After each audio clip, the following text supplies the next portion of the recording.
Hi guys, welcome to our video. In this video I'm going to show you how to make your sardine bread with a special recipe. So if that's what you want to watch here in this channel, so let's dive into it now. Ready? Let's go.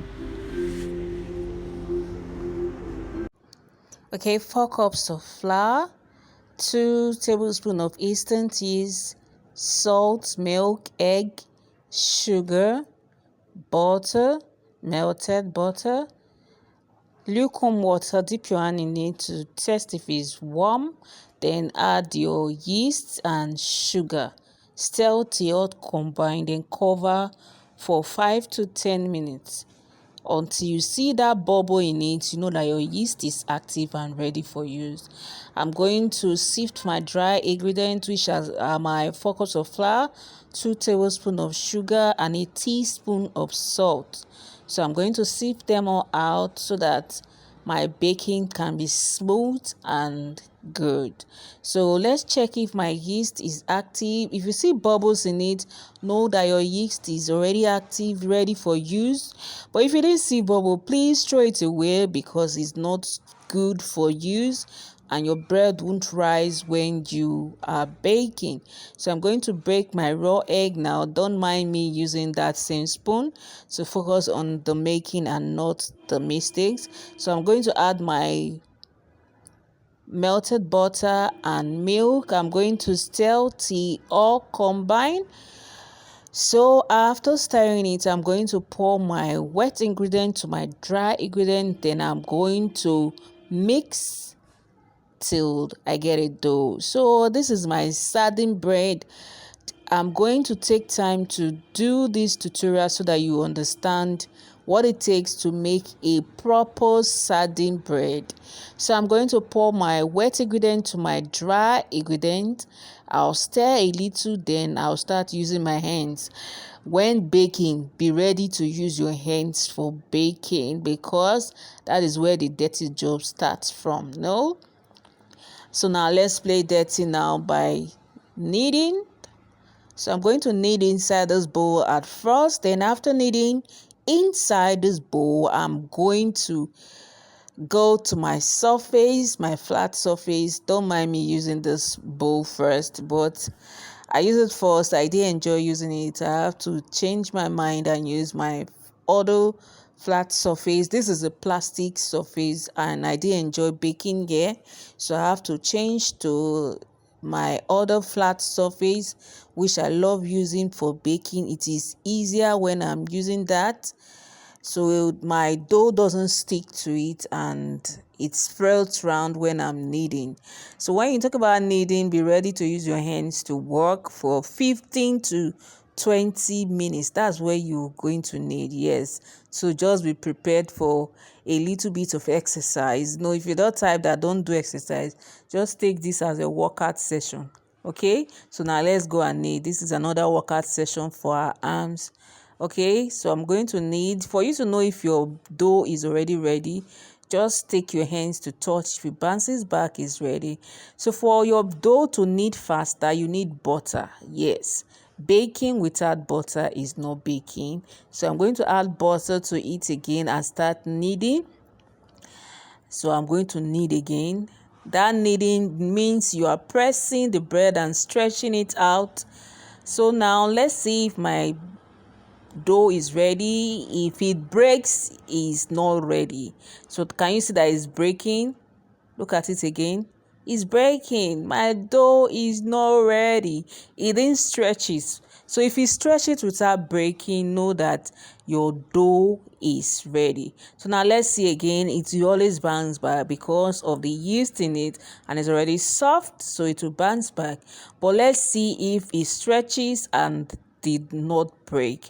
So now let's do it now. Let's do it. Let's do it. Let's do it. Let's see. Let's see. Let's see. Oh my God. Let's pray. Close your eyes and pray. Oh my God, it's ready. It didn't break. So now let's see. So our dough is ready. I'm going to cover it now for another 1 hour 30 minutes. So I'm going to place it in my bowl, add a little bit of groundnut oil. If you have olive oil, you can do that. So this will help it not to stick to your pan also. So when you're bringing it out, it will come out easy. I'm going to cover for 1 hour.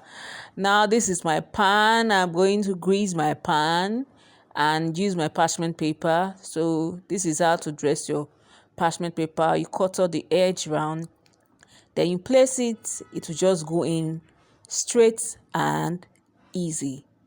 Okay, so I'm doing this so that my bread will not stick to my pan and it'll be easy when I want to watch.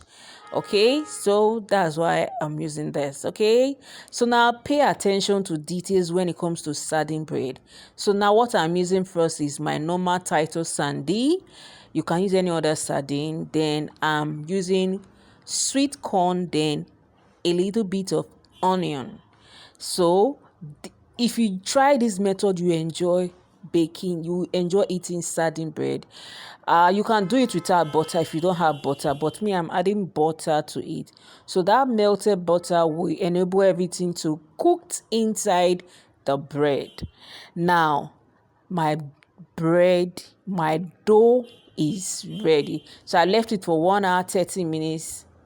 Bah, it's ready. So I've already dressed my surface with flour.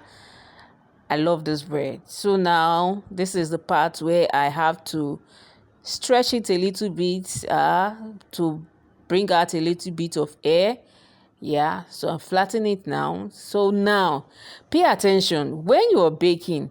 Lesson number 1, try to get the measurement scale for your pan. I didn't do that. So when I was baking this sardine bread, the tail part of my bread did not form. So it now went as a roll.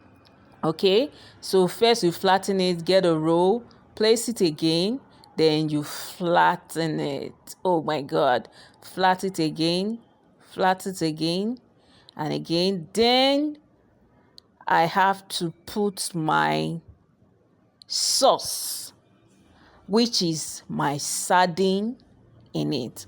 Remember, it's not a plain sardine. Okay, this is a professional sardine bread. Yeah, I mean a professional. So if you want to come for my classes, I will be having a class for bread making.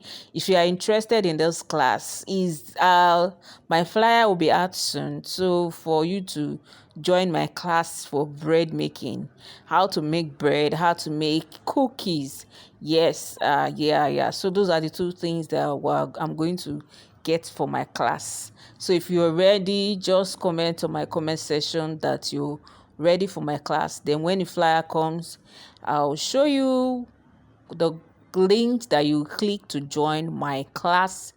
Is going to be affordable. Okay, it's not going to be that expensive when it comes to our online class for bread making and cookies. So now I'm going to add my egg wash to it so that it won't break out. So it's good to seal up everything, because I'm adding a sardine to it. So now this is the tail I'm trying to get for so that I want it to be a fish sardine bread.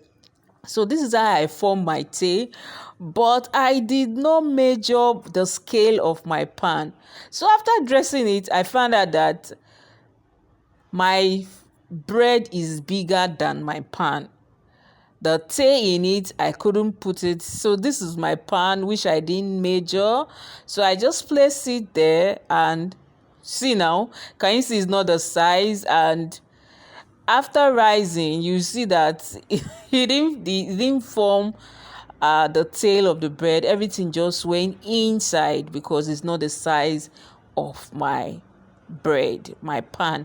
So I'm going to use the egg wash now. Egg wash is just egg and milk mixed till all combined. Then I'll use it to brush the surface so that my egg will be shining. So can you see now? It just takes the shape of the container. Both the tail, everything went in. So the lesson learned is get the measurement of your scale before doing that.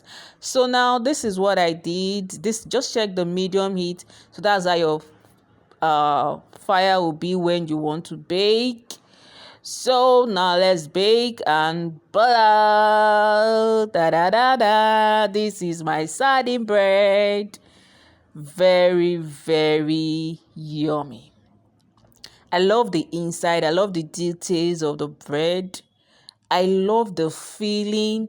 Everything in it was so yum. Can you see that everything went in? That tail I did, everything just went in because it was not the size of the pan. So next you want to do yours, try to measure, which I didn't did, but I love the inside, the feeling inside. I love how it looks like, even the taste, everything was yummy. Thanks for watching. Bye.